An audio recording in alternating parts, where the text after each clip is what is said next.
Bom dia, galera, tudo bem com vocês?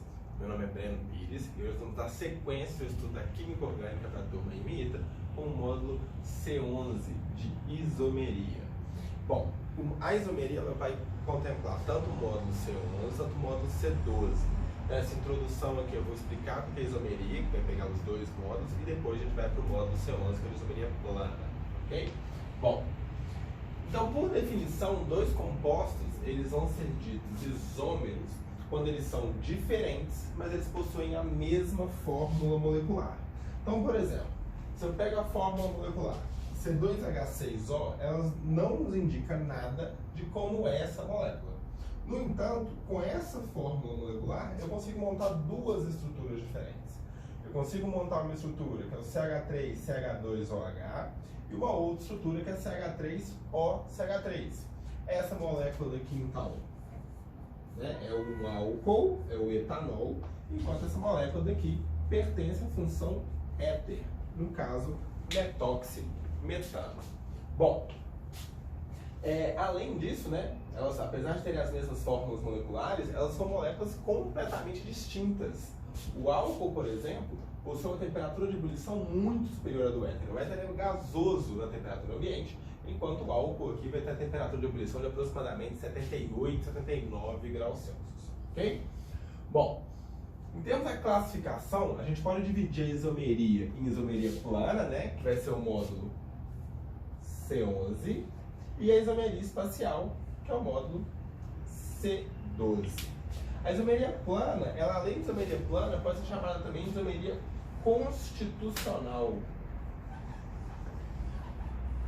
Enquanto a isomeria espacial, a gente pode chamá-la de estereoisomeria. Ok?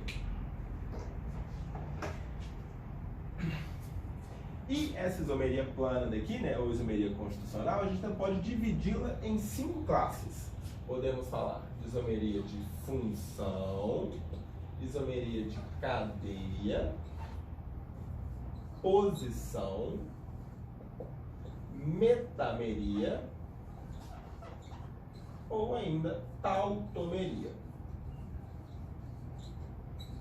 Enquanto a isomeria espacial, a gente vai dividi-la em duas grandes áreas: a isomeria geométrica ou a isomeria óptica. A isomeria geométrica às vezes é chamada de isomeria cis-trans ou ainda isomeria EZ. Ok? Nossa, aqui nós vamos dar lá no módulo 2. Bom, então dando aí continuidade à isomeria plana, vamos começar então pela isomeria de função.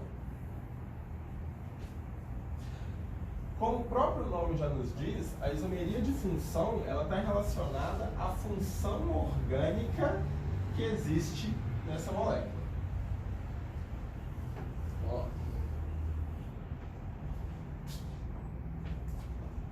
Que é esse aqui? Isomeria plana 3.1, isomeria de função.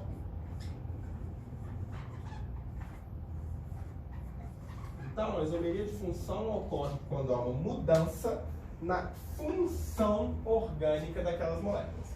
Existem 3 casos clássicos de isomeria de função. O primeiro deles, álcool-éter, que nós já até vimos aqui um exemplo.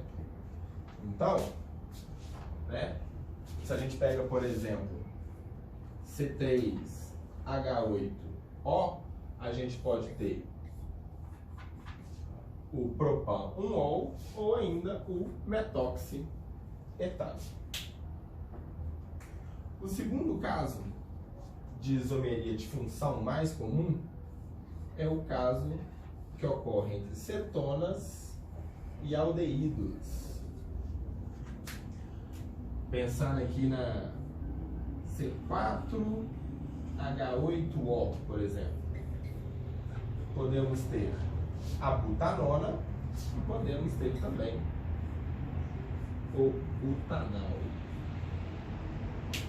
E o terceiro caso clássico é o caso entre ácidos carboxílicos e ésteres.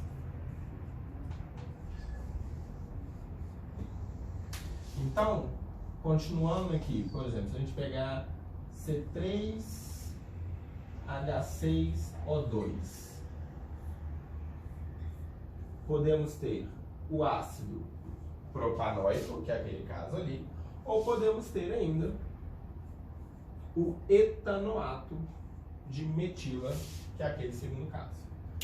Esses três casos, eles são os casos clássicos, não significa que existem só eles, tá? Por que eles são importantes?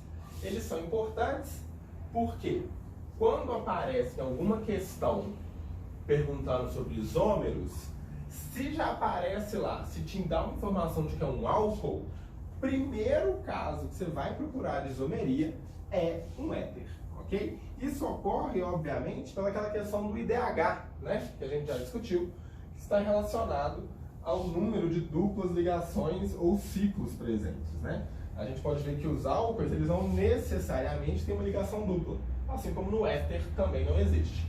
Enquanto em cetonas e aldeídos existe uma ligação dupla obrigatoriamente. Nos ácidos carboxílicos e nos ésteres também, mas existem 2 oxigênios.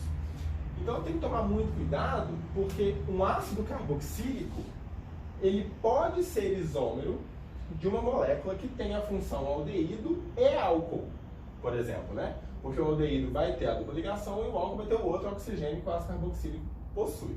Então esse tipo de questão a gente tem que tomar cuidado, tá? Esses são os casos clássicos, existem diversos outros casos. Bom, isomeria de função, então 3.2, isomeria de cadeia. Como o próprio nome já diz, na isomeria de cadeia eu vou modificar a classificação da minha cadeia carbônica existente. Então, se eu tenho, por exemplo, o pente-2-eno e o ciclopentano. Nesse caso daqui, nós temos uma cadeia que é aberta e insaturada. No segundo caso, nós temos uma cadeia fechada e saturada. Ok? Podemos então pensar aqui, se eu tiver o hexano, por exemplo, ou o 3-metilpentano. No caso do hexano, eu tenho uma cadeia normal, enquanto no 3-metilpentano eu vou ter uma cadeia ramificada. Tranquilo? Vale a pena perceber que o caso do álcool e do éter, há uma mudança na classificação da cadeia, né? O álcool, ele é uma cadeia normal, enquanto o éter, perdão, o álcool é uma cadeia homogênea, enquanto o éter é uma cadeia heterogênea. No entanto, a isomeria de função, ela possui prioridade sobre a isomeria de cadeia. Então, se há uma modificação na função, por mais que a cadeia também mude, a isomeria é uma isomeria de função. Terceiro caso nosso aqui, isomeria de posição. Na isomeria de posição, o que vai ocorrer é, eu vou ter a mudança da posição de um grupo funcional, de uma insaturação ou de uma ramificação. Então, vamos, por exemplo, começar com ramificações. Se eu tenho aqui o 3-metilpentano ou 2-metilpentano, né? Função é a mesma, cadeia é a mesma, muda só a posição. Posso mudar a posição, então, de grupos funcionais. Por exemplo, se eu pego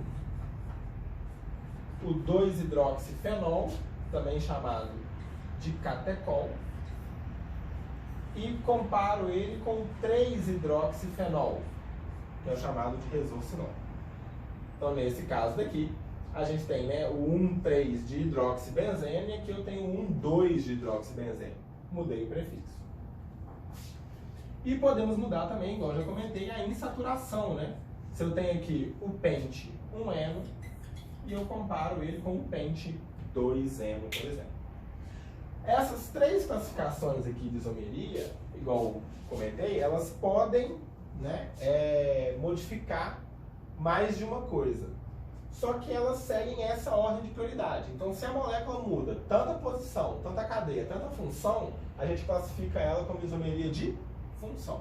Então, tem sempre essa prioridade. Função, cadeia, posição. Beleza? Bom, então daqui a pouquinho a gente volta com o estudo da metameria e da tautomeria. Até mais.